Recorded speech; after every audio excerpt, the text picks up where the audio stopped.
Now, the front end, and we'll talk through this, but once you get to the fire scene, everything goes out the window. Like we don't care about water leaking, Yeah. right? Because Solve the biggest problem as quickly as possible. There's a bunch of it. So I mean, it'd be worth talking through. Yeah. So how much do you know about like history of firefighting in the USA? I remember this chapter at some point in grade school, how it got started. Was it a Benjamin Franklin? So that is part of, yes, the firefighting in our, and I have the textbook upstairs, I was going to bring it down, but that is a part of fire, like the state fire program that everybody goes through. Everybody has to take the same thing, whether you're a career or volunteer. You get a history lesson, and it comes back to the insurance companies started it. And each house on the East Coast, they have different insurance placards on them, and each insurance company would want people on their payroll, and that's who they would. So that's your fire number. Yeah. Correct. It's a different per insurance company. That's where it all started. And really it came down to a lot of it's stopping the bleed from, like, one house would burn, but they want to stop the whole city from burning down. Like, there's a lot of, even in tactics today, if we show up on scene in that house, if it's a house fully engulfed, there's a strong chance we put water on the next house first. Like, the first water to go is on the next. It stops because it'll just jump and keep going. You see that in forest fires and stuff. You know, the big wildfires where it just jumps from house to house to house. So that's, it's like it's loss prevention, which is like the third tactical priority in all of firefighting.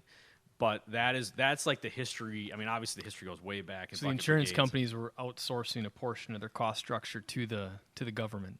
Yes, and you remember, well, it's like the alarm system. Well, they were private companies. So the fire company, they were for-profit companies. So remember Gangs of New York? You ever see that movie? Yeah. Remember when they got there and they had the fist fight because the first one to the scene gets paid. So they would race to the scene and then they'd have fist fights so the house was burning and people were ransacking. Yes, that's the movie, but yeah, it's the history. I mean, the history in all of it it's pretty interesting. That is interesting interesting how it developed, and then you get very steep traditions based on where you live. Like the East Coast operates different than the West Coast, right? In the Midwest, we operate different in the rural areas than the East Coast and West Coast do, just because of traditions, the type of buildings, the type of how people live, how tight things are. The fire truck designs, right? So that's some history. How apparatus were designed for each area of the country. A lot of rear-driven tillers, right? So the tractor-drawn aerials that have the guy in the back that steers. We don't have those in the Midwest because you don't need them in Fond du Lac because you can get around everywhere. But tight city streets, East Coast, you need them because the truck is the only way to get a ladder truck around. So what about, you said, so the culture kind of changes state to state, area to area. What about volunteer in certain areas? I would imagine the larger the city, the fewer volunteer departments there are. But like around here, you have cities and towns that, are very small, and they're 15, 20 miles apart, and every single one has a volunteer fire department. So is that a Wisconsin thing, or is that pretty common? No, that's a national thing. So about 75% of departments across the country are volunteer. Wow. So it's a really weird, and probably it gets real. There's like all kinds of layers. You've got full career, and usually the size of the city dictates the services and the tax roll, and that's how you get, like Fond du Lac has a full-time fire department. North Fond du Lac has a combo department, so they're staffed during the day. They supplement with volunteers if they get a major call. They'll also have mutual aid. North Fond du Lac, so you've got 3 fire departments in Fond du Lac alone. The city is full-time. North Fond du Lac is a combo, and the village of Fond du Lac is all volunteer. So that's just Fond du Lac. And then you get Eden mixed in there, Mount Calvary, right, all volunteer then surrounding that. So larger the city, is it actually fewer firefighters per capita typically? Like does it scale? It does. Okay. Yep, so because they're staffed. Yep. Right, so like for me, a good instance in the city of Neenah, right, I live in the city, I volunteer for the township. So the city is this circle, it's Neenah Menasha now, it's a combo department. They have 21 people on a shift. 4 engine companies, 1 ladder company, and a battalion chief. And then during their 8 to 5 during the week, their administrative staff, their chief of the department, and some of the assistant chiefs are on their inspectors. We're there during the day, so they can supplement. But in general, they have 21 people. So that's their.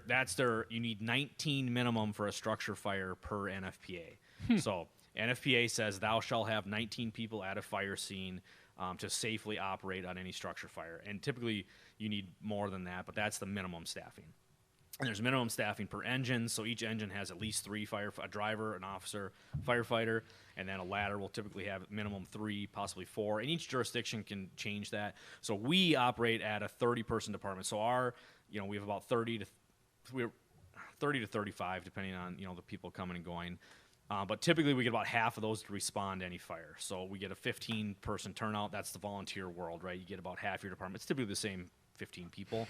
But those people show up, and then we supplement with mutual aid. So other departments, we will never fight if it's a true structure fire, the initial page that comes out when we get called, we will get dispatched. Our neighboring department will get dispatched immediately with us, and they'll come to us. So we've got all these mutual aid agreements, and this is like the lean piece of this, where it's set up. It's all prearranged. Like we've got everything is pre-thought out. The fire service is 100% like we spend hours packing hose so it comes off the truck 10 seconds faster, right? We spend hours putting equipment in places where it's quick to grab. I back into my garage every night. I have clothes ready and accessible. I mean, you laugh, but I mean, seconds matter, right? Yeah. And it's, and that is a complete lean. It's all this training and front end stuff and pre-planning. I mean, these things, the dispatch, we don't have to make the call to dispatch our neighboring department. When the comm center, when you call 911 and they ask the 6 questions or whatever they're going to ask you, and they determine your house is on fire, they will and they determine it's in our jurisdiction, they will dispatch us plus our first mutual aid department, it's auto aid, right away, same page. It'll be our tones, their tones. Hey, you guys are both getting dispatched, structure fire in the town of Neenah. All right, Fox Crossing, you're coming with you for an engine. So that's typically how we get to our 19, is we get about 15 and you get about 4 from another. That's our minimum staffing. And then from there, we have preset box cards where we can just upgrade fires, and it's preset engines from surrounding departments and ladders and companies and anything we need resources. And I just say it's a big matrix. It is. It's a card I flip to. Okay, we're here. Yep. It's all. And again, from a lean standpoint, and it also are those centralized standards from like a sanctioning organization of some kind. Our pre-planning is MABUS. So it started in Chicago. Okay. Illinois started this MABUS system. So we've expanded into that MABUS mutual aid box alarm system. That happens. It's you guys not everyone subscribe to. You're part of this software? organization. Okay. It's not and they have like templates and things, and it's really the way they operate. It's the SOG of this is how MABUS works. This is how you set up. It's complete interoperability. So we talk about lean and interoperability. If I ask for an engine company, so the state of Wisconsin has standards for firefighter 1. If you want to be a firefighter, this is the class everybody has to take, whether you're full-time, volunteer, part-time. And you have to take this class. You're all trained the same from Fire 1. And there's different class levels you can take, but that's the minimum. Whether you're full-time, you're volunteer. And then when I ask for an engine company, I need 3 additional engine companies. I don't care where they come from. When they show up, I can tell them I need, engine, 28, you're on scene, right? So that's Winneconne if they're coming to one of our fires. Go vent the roof.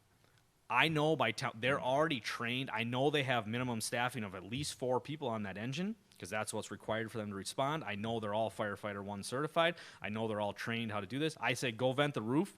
They pull the ladder. They can do it safely. They can do it efficiently. They can do it effectively. Like that is already like preset in all this upfront training. So if there's an issue with an individual on site, like if they're supposed to have a certain rank of some kind, and you ask them to do something, because you're assistant chief at this point. So if you ask somebody to do something and they don't know how to do it based on their rank, is there a reporting process? So the way there's visual keys, the visual from a lean standpoint. So everybody, I have a white helmet. A chief, assistant chiefs have white helmets. Officers have red helmets. Line firefighters have black helmets. That changes by white is typically chief. The red and the officer changes, but typically like for Winnebago County, that's the same in all of Winnebago County. So do the different Wisconsin counties have to subscribe to the same sanction? Most of them do. Okay. Not all of them do. And where does that like who's top fire person? So there's a board. In Wisconsin? There's a board of. Okay. It comes from the state. There's a state governing board for the training, and then there's a state chiefs associations. But really, the chief in each jurisdiction has an extreme amount of power. It really comes down to the ordinances within the township or jurisdiction, but the fire chief is the ultimate fire authority within that jurisdiction. And so it's chief and then acting chief. So if my chief's gone and he's out of town and I'm the highest ranking on scene, I am essentially the acting chief, and I have that ultimate authority as a, person. There's laws, and we don't get into laws, right? But officers typically respond, so they're there for that piece of it. But if it's, hey, you have a campfire going and the ordinance says you can't burn above 7-mile-an-hour winds, and it's 20-mile-an-hour winds, and you've got a bonfire the size of this room going, we have every right to put it out. Yep. And we have, and we will, especially if you lip off to the chief and you've had a few cocktails and it's 10 at night and you say, hey, I can have this fire. Guess what? Your fire's getting put out with a lot of water and it won't So even burn. on private property, Even on private random farm, Yep. out in the middle of nowhere. Yes. Okay. We have, it's an extreme amount of access. Like if a Yep. structure fire happens, we take control. We have every right, if we believe that there is, by law, we're protected. So no warrant required. No, if we show up on scene so police department needs a warrant. if to we show come up onto and somebody's property, we have just, if we Yeah. feel that the building's on fire Yeah. or see smoke, we have every right to break in. Forcible entry, Interesting. right, and go fight the fire. Okay. And we are protected by law with that. Life safety, that way. I mean, we have main priorities from a lean standpoint. It's 3 things. It's super simple: life safety, incident stabilization, property conservation. Those 3 are the guiding principles for every call we go on. Life safety is number 1. That's for anybody we're trying to save or ourselves, right? Incident stabilization, so control the incident, and then property conservation, a distant third. Yeah. But that is the tactical priorities we use on every call, right? So if we show up on, no matter what we're doing, it's always life safety is number 1. And we'll change priorities based on. And really, number 1 and 2 are both life safety. One is for the individual at hand. Correct. And then the other, number 2 is downstream. Correct. So of that, incident yeah. stabilization, yeah. But if that means, let's say a train derails Yeah. and life safety is get everybody out of there and let the train burn, we'll let the train burn, Yeah. right? It's to evacuate in Yeah. a safe area. So there's different ways to achieve those goals, but those are always the 3 guiding principles. We're always training. Like we train. It's like firefighting's hurry up and wait. We train constantly. We train over and over and over and over again. We train the same. We do 12 trainings a year. We do the same 12 trainings every year. It's the basic tasks. We don't do anything like we do. Let's say we do extrication training. We always cut cars at least once a year for car accidents. If we're gonna have to use the jaws. We don't do anything elaborate. We don't take the car and put it on the roof of a building. Like, okay, let's do this crazy scenario. It's okay. Here's the car. Let's practice cutting the doors off. Yeah. Like it's proficient. It's the 80% proficient. It's over and over. There's always variations on scene. Yeah. But firefighting, it's like a box of tools in your problem solving. And the tools are set, the trucks are set. From a lean standpoint, our engines, we have 2 frontline engines. The main engine operates the first out engine for any call we have.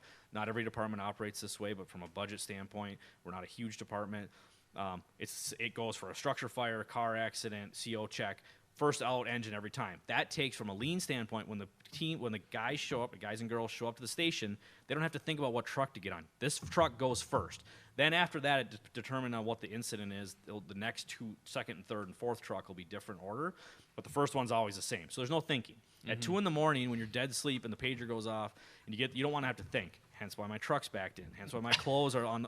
They're usually not laid out, but like I know where my shoes are. Yeah. Like I hate running around at night. Like if I don't know where my shoes are to get out the door, like it matters, Yeah. right? And for me, that has changed now. Like my job, like I'm in my truck, and when I'm opening the garage door, starting my truck, I'm also turning the radio on. So I go from pager to radio, and I'm acknowledging the scene. I then become comm center's communication is back to me, even though we haven't responded, and then we'll make decisions who's going to the scene, who's going to the, so we're communicating again across the radio, and it is like.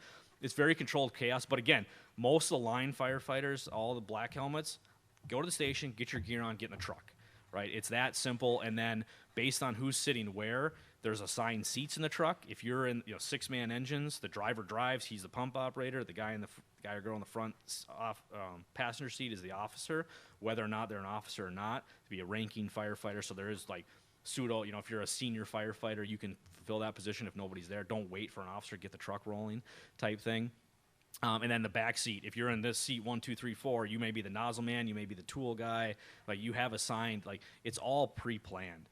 We pre-plan buildings, as a fire department, we don't pre-plan residential, but from like an industrial building, we show up, we have a map book, we open it up, here's the pre-plan for this building, this is where the fire hydrant is, this is where the connections are for the gas, the electric, the shutoffs, here's the fire load in that building, here's the amount of water we need if it's fully involved, 50% involved. Again, all this like pre-planned lean just to get there. And again, you have to make tactical decisions once you're there, but it's all like this upfront pre-plan analysis, seconds matter, shave it off on the front end, and we'll figure it out when we get there type stuff. And again, you don't have to think, right? You get there. And again, there's a lot of times you don't want to have to think. There's a lot going on in the first 5 minutes, of a scene for us, especially volunteer. We have to get to the station, driving on the radio, driving my truck, trying to get through traffic, right? Trying to get there, trying to assess what's going on. Do we have somebody on scene yet? Do we not? What time of day is it? Who's responding? Is it the middle of a day, right? Am I going to get half of the people I usually do? Is it the middle of the night? Is it snowing, right? Is it 80 degrees out? So you start like thinking through all these things and how you're going to have to escalate this. What do we see when we get on scene? So there's like all these decisions, but again, then it's a very easy, okay, get on scene. This fire's burning. It's 2 a.m. Hey, I need more resources. It's upgrade this to a working still. And by that, if I ask for that from the comm center, upgrade to a working still, I automatically get 3 more engines, 2 more tenders, another chief from another department, and they just dispatch it and they show up. Right, I don't have to think. I know I can look who's coming. I know I'm going to get this much more resources coming to the scene. So you mentioned structure fires a few times. I think when people think firefighters, there's 2 things in their mind. One is a structure fire, and then one is like the pop culture reference of cat, like in the tree. So yeah, I've lived in probably a dozen different apartments over the last 15 years, 20 years, whatever it is, and there's been fire calls to the apartment, and at least once or twice a year, and there has never been a structure fire. So, what percentage of fire calls actually end up being structure fires? And then, like, if you break down other things that you guys do, because there's an overlap with first responders and hospital staff and all that. Like, what does the call breakdown look like? The big part of firefighting is fire prevention. We don't want fires. Firefighters want fires, but in general, fires are bad. I mean, there's bad. For us, it's less than 1% are actual true. I mean, we haven't had in our jurisdiction a true house burning in like 3 years. Now, the mutual aid and the way we run with our neighboring departments, we usually see, we see flames. So how many calls per year? We do about 200 calls between medical and fire. When was the last time you saw a structure fire? I'm trying to think when the last time. So 3 years, that'd be 1 in 600. I mean, so I was in, this earlier, late spring. Okay. I was in one. Okay. A neighboring jurisdiction. Yep. We were the third due engine. Gotcha. We were in that one. But again, we see flames. Like there's different ways to see. Yep. Like fires get put out. There's close calls. Lightning strikes. The carpet's charred. Right. A structure fire dispatch is if it's believed to be burning, it gets dispatched as a structure fire. It's always better to have more resources and we back them off. Not a lean thing, right? That is not lean. Like you dispatch more and then you back them off. But again, the tools, the equipment, like the people, that's the part of the lean. When you get on scene, like I said early, if we get on scene and it's a true burning, like if there's each hose is connected by hand, so we actually you don't tighten them because you can break them, a lean thing. You need tools to break a hose, but if you don't tighten them fully, you can break them by hand if I need to shorten a length, so you don't have to go to the truck and get a tool, save time. But if that hose is leaking on a scene and I'm connected to a hydrant, it's dripping water out, don't care. Like we're not worried about that type of waste. And it's interesting, you keep bringing up the lean side of it, which is a really interesting perspective. And at Wisconsin Lighting Lab, we've been talking a lot more about that. But there's actually a lot of elements of like non-lean practice in that as well, where you always have inventory. You always have more or less work in progress, where you have the fire trucks are ready to go even if there's not a fire. But in this environment, since everything's so mission critical, and you really want to front load as much time so that when it counts, you don't have to think. Correct. It's just it's on autopilot. So that's why we train. Yeah. It's like you go through, like, I don't want to say going through the motion, but you can't at 2 a.m. in this blizzard, you can't think about what you're going to do. You just have to do it. You get. I mean, the first 10 minutes of any scene are critical in today's fire. They burn hotter, they burn faster. I mean, but to go back to, we, probably less than 1% are structure fires. We do a lot of car accidents. Yeah. We spent a lot of medical calls. We do a lot of CO checks, a lot of I don't want to say but like good faith calls, a lot of fire alarms. So every industrial building has a fire alarm, and if the power trips, the alarm goes off. The alarm company's procedure is they call the county, they dispatch the fire department, and then they try to call the key holder. So what'll happen is we're already en route, and a lot of times we get canceled en route because, key holder's on site, they've got the proper code, it's not a fire, it was a false alarm. Perfect. We'll usually hold the truck, we'll send somebody directly to the scene to verify.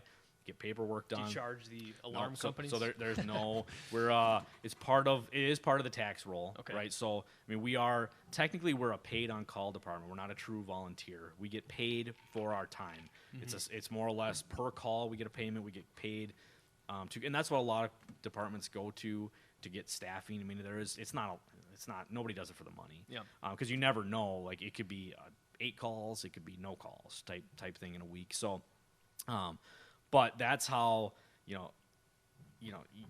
there's a little bit of incentive, but it is part of the tax base. I'm a town of Neenah employee. If you look on there, no benefits or anything with that, but that is where how I fall and how they manage it. And then again, the taxes paid get covered. Now, the township as a volunteer, like our yearly budget outside of trucks, that's a separate. Our budget is about. Let's see if I do the math right here. It's about 3% of the city of Neenah Menasha's fire budget. So when you look at the taxes, I live in the city. I pay city taxes. The response is much, much quicker to my house because they respond from a staffed station. But I actually have to drive by the station that would come to my house if my house was on fire. And I would have to go to the station, get the truck, and come back. So there's but again, that's why taxes are less in the rural, the volunteer, because there are risks. Like you're probably going to lose some property, from that standpoint. But again, that's also, it's all tax based, so you're not getting charged. The transports ambulance side of things gets into charging. The fire is not, because you want people to call, you want people to, you don't want them to have to think about. So a good instance of this is for us, Theta Star, right? So helicopter transport, bad car accident, they only charge if they transport. So as a fire department, they've taken the risk off of the fire departments of, well, we don't, of questioning should or should we not call them. If we think we need them, we call them. It's up to them whether or not they transport. So if they come and land and decide not to transport and go home, there's no charges met. Now that gets rolled across everybody else, right, those expenses. But it takes you don't have to second guess as a firefighter, like, oh, am I going to cost, in a lot of small towns, am I going to cost Johnny $10,000 here, right? And he can go by ground transport rather than, the helicopter. You kind of take that. It's like insurance. Correct. Yeah. So you mentioned that 75% of departments, really outside of Wisconsin, just in general, are volunteer, and you draw a lot of parallels to your previous career at Pierce, where there's a lot of parallels in terms of fire truck investments for communities and then sports lighting investments. And we do a lot of sports lighting projects with smaller communities, and there's a lot of volunteers involved. People donating labor. A fire truck is a big investment, kind of a spotlight for the community, and a baseball field or a soccer field is as well.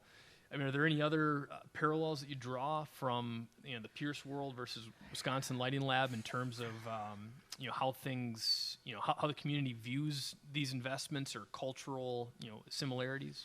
Yeah, I think there's fire trucks are always they're always at the front of the parade. They're a shiny piece. They are. They're over-engineered, they're over-designed, but that's a tradition thing. If you go to Europe, the fire trucks are not as flashy and shiny. They still function the same. That's a tradition thing in the U.S. that is done. They're always the front of the parade. There's a lot of pride. I mean, look at Eden's new truck, right? I mean, there's a lot of pride in that Hence truck. why you get a lot of people to volunteer. Correct, and you get volunteer. Again, there's that piece of it. They want good equipment. I mean, that is a huge thing. You get more volunteers if you have good equipment, good leadership. That stuff plays into it. But I think the community aspect, I mean, parks, fire station, I mean, it's all a community involvement. So I think you get this parallel of, it is the community piece that's volunteer, whether it's volunteer labor to help get the lights up or fundraise or whatever it is. It's the same people fundraising the money for the ball fields as it is for the trucks. You're going to have pros and cons each way, right? One's for the community, one's a lot for the kids, right? So they both have really good polls and really good stories behind them. I mean, I see a lot of that. I mean, obviously, besides that, a fire truck is a giant light driving around, in my opinion. I mean, there's more scene lighting on a truck than, it pretty much is lights similar to what we build mounted all around the truck. You light up, areas. But, yeah, I think there's, from that aspect, definitely it is a similar thing. Community rallying point. I mean, all those community people, especially in the last, fire trucks have always been that way. I think in the sports world, even the pandemic, They're staying closer to home. They're seeing those investments going into home. Obviously, we know our neighbors here to the north, what they've been, from a playground equipment, what they've been able to do. I mean, those investments are coming back because people just aren't going, the places they've been going. So you've seen that come back into it. But the fire equipment, you want to have good equipment, but if you take care of stuff and have pride in it, you can make it last a long time. Because for instance, our engine that's from 1995 has 34,000 miles on it. Goes out for yearly maintenance every year. I mean, you don't put miles. They sit, and then they drive really hard and fast for 5 miles, and then they sit, right? And then there's not like we're not driving across the state, right? Our area is pretty close, and we can go to the surrounding areas. But we're not going that far away. Is it pretty common in various areas to have that overlap between the fire department and first responders? Is that a newer development? I know, like in Eden, because a lot of my uncles are volunteer firefighters in Eden, and a lot of people that work at Wisconsin Lighting Lab as well. But they didn't always do the first responder side of it. I think that's probably within the last 15 years. Yeah, that's a fairly new thing, and some departments have taken ownership of it. Others have. It's been a separate entity. It really comes down to the jurisdiction of how it came, where the funding came from, and how they decided to operate it. Some of the first responder and ambulance services will do rescues, like they'll do extrication. So a lot of fire departments, especially to the north, the ambulance crews will actually do, if there's a car accident, the fire department won't even get called necessarily. It'll be the ambulance crew who's doing the extrication and the patient care and the transport. So it really comes down to jurisdiction. Typically, it's a lot of your you do a lot what your surrounding areas do, right? Because you have to operate with them, all day long on different incidents. So you want to be very similar to how they operate. For us, it's different. Eden's different. They have, the ambulance. They have the first responders. I believe the ambulance comes out of either Campbellsport, I believe.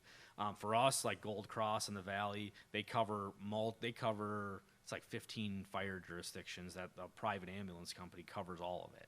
So we're first responders, right? We can have fire, and then there's the ambulance. The true paramedics come from them.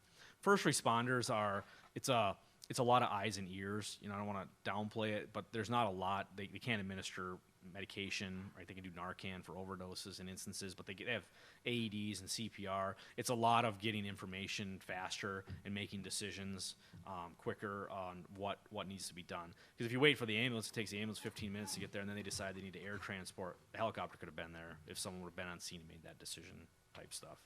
So a lot of the rural areas go to the first responders to get that. For us, we're so close. Typically, probably half the time the ambulance beats us to the scene. Where in Eden, the ambulance probably never beats them to the scene. So that there is some weird things on that. The urban versus true rural. Do we see many forest fires in Wisconsin? I remember going up north as a kid and seeing Smokey the Bear. So the largest forest fire in history was in northern Wisconsin. Interesting. Was it like a logging? No, it was issue. It was just dry conditions and windy. So it was actually the day of the Great Chicago Fire. So it didn't get any press. It was like 2,200 deaths. It swept across. There used to be the forest management in Wisconsin has been much better, but we do. There's probably 500 fires in the spring time, and I've been on multiple. I've been on a couple 100-acre burns. Swamp really for us around this area. It's what gets burned in the cattails, and it's hard to fight. The true forest stuff that's managed by the DNR. So there's the DNR handles the first response. There's fire departments that'll assist, but the DNR handles the front end. They play point guard with their point guard, except like in our area, we're point guard, and the DNR will come if it's still their jurisdiction when they get here. But so they give us grants. Like our UTV is a grant, that one. Like our gear and our equipment, like we're set up to handle like frontline defense of forest firefighting. Again, we don't have forest, but it's a lot of grass fires that you get into. But yeah, there's actually up north. I mean, there's great risks for that stuff. It's a lot of the forest management, and there's a lot we could talk about. We're not nearly as bad as California. Obviously, we're not as dry. Yeah. We still get some nice rain, which helps. Our climate hasn't been as bad. But yeah, there's definitely there's risk, and they get big, and there's air tankers in Wisconsin. There's bulldozer. I mean, there's full forest firefighting equipment managed by the DNR. So we all pay for that. That's state driven. Seems like a good thing to pay for. It is, yes. So I guess just kind of closing, what if you had to kind of summarize what draws you to, or drew you and continues to draw you to firefighting? And you went into that industry for a while. You're assistant chief now. Like, how do you, what kind of led you to that? Good question. I've been thinking about this one for 10 years, ever since I joined. So it really comes back to it. Actually, is part of the reason I became an engineer. I love problem solving. Yeah. And firefighting it's a problem solving. The fire truck is a toolbox. This is the tools we have. This is the problem in front of us. How do we solve it? And that's really, really the core of it. I like to help people. I mean, that's part of it. I'm a personal person. I think honestly, Adam, you and I, we were old enough, 9/11, right? I mean, that had an impact on it. Sure. I mean, this is it's a duty. It's like a country duty thing. Like, that's in there. That factor. And it was years after that happened that I joined, but it was always a thought. I grew up in a small town. They had a volunteer fire department, understand the importance of it.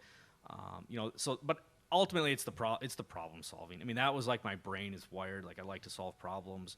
That's why I wanted to be an engineer. And it's very hands-on too. It like is. Every guy and gal in department. I mean, you really have to have a mix of skills, including you have to be handy. You have to be willing for one, and that's tough in today's day and age to find people with the time. It's an extreme time commitment. Yeah. And it comes in waves, but there's a lot to it. So you have to be willing, able. There's a lot of people that just can't. Yeah. For various reasons. But again, you need a wide variety. There's a lot of. I mean, right now, besides I do a ton of administrative stuff just because that's what has to happen. Like, you get it's not. There's leadership, and we have layers, and you go down the rankings, and people can handle personnel problems up through the chain, just like a business. There's an org chart with it, but it's the problem solving, and I would be lying if I didn't say there's no better adrenaline hit at 2 a.m. when you're dead asleep and the pager goes off and there's something on fire. I mean, I'm a little better now, but there's a lot of times I'm in the back of the truck smiling when we're splitting traffic on Highway 41, driving down with lights and sirens on. I mean, the problem is you're always going to somebody's worst day, so you have to be careful, right? Of firefight, you have to get excited about it, but you have to be cognizant that this is people's lives and property, right? They don't call 911 when they're having a good day. Yeah. So that's always in the back of your head. But on that fact, you have to have excitement or people don't want to do it. And there's a lot of problems with departments. They don't get enough calls and people lose interest. They get too many and they get burnt out. We're in this weird good balance where we have just enough to keep people interested, but we're also not good at anything because we don't do it enough. If we get even though we've planned and trained, when we get a structure fire, it's chaos, right? It's controlled chaos, but it is everybody's amped up. You just haven't done it. And okay, how do I? You're thinking back through this stuff, and you got to remember, a lot of the training fall back on it. So us being in manufacturing, we understand some of the challenges right now with hiring people, finding truck drivers, finding parts. Are you seeing similar things in firefighting in terms of being able to draw people? So that is a huge problem across the country. For us, we're particularly lucky. We live in a urban area, so not only do I have the 7,000 people that live in my jurisdiction, there's another 100,000 people close enough that can join. And there's full-time. There's a lot of departments, so there is other avenues to take. So do you have open enrollment? We do. You'll take as many people. So we can get. We're allowed up to 35 on our roster. There's a budget. But we've always got people. There's people moving and coming in and out. There's a budget, and there's things that we can only that's a part of the city or the township ordinance. Like the fire department could be X amount of people big, but we and we also have the pull because of Fox Valley Tech. We get a lot of students that come to school there that live close by. They'll live either in Neenah in apartments, and we will pull a lot of them. And we may get 2 to 3 years out of them while they're enrolled in the program. But that's good for us, right? They're trained. We can use them. We can utilize them quickly. So we turn them through. They're not going to be the leadership, but as far as a line firefighter, we get a lot of people that way. But it's a constant. I'm in charge of, as assistant chief, one of my things is personnel. I constantly interviewing and hiring, and we always have a pool, and we're always keeping up on. And what's the entry-level helmet? Black. So, all right. Yep. So there's a probationary period first, so you don't take. You don't even get a helmet. Well, you get one. We give you one, but it may be an older black one, because you can't. It's about a year before you can actually go into a burning building. Okay. And a lot of hours, and then we have to be comfortable as well. So we do our own. There's a ton of back end to get people comfortable, and we make sure we're comfortable, they're comfortable. Yep. But yeah, it's a constant high. We're lucky, but departments across the country, the full time, they're okay. It's a career, but it's becoming very demanding. But a lot of the rural, or like there's departments shutting down because they don't have staffing. They're consolidating. That is a big problem right now. And not only, again, community people are driving, right? I think, probably more city driven, back. It's shifting a little bit now away from that based on the current pandemic. But beyond that, it's just, young people's time. Like, it's hard to find time for this stuff. People are busy, and there's a ton of stuff going on, and kids involved and stuff. Yeah, I just think too, people are less hands-on. Like you require a certain amount of, mechanical and electrical hands-on skill set to do that. 100%. Yeah. Some of our best, I've learned a lot, and they're starting to retire, but the guys have been in the department 40 years. They're a bunch of farmers. These guys, like, they will fix stuff. They will hook, like, connecting lines and making stuff pump and operate. There's a lot of pump theory. There's a lot of math in all this stuff, and those guys are just like they just know how to rock it out. And that's like a skill you have to build with a lot of the younger people, on the confidence, and you work up to that stuff. But running a hose line on the end of it is way different than driving a truck and pumping water onto a fire. And there's like steps in different classes, and but it is it's very rewarding. There's a lot of good things happen. There's things that stick with you. There's things you see, and it's not.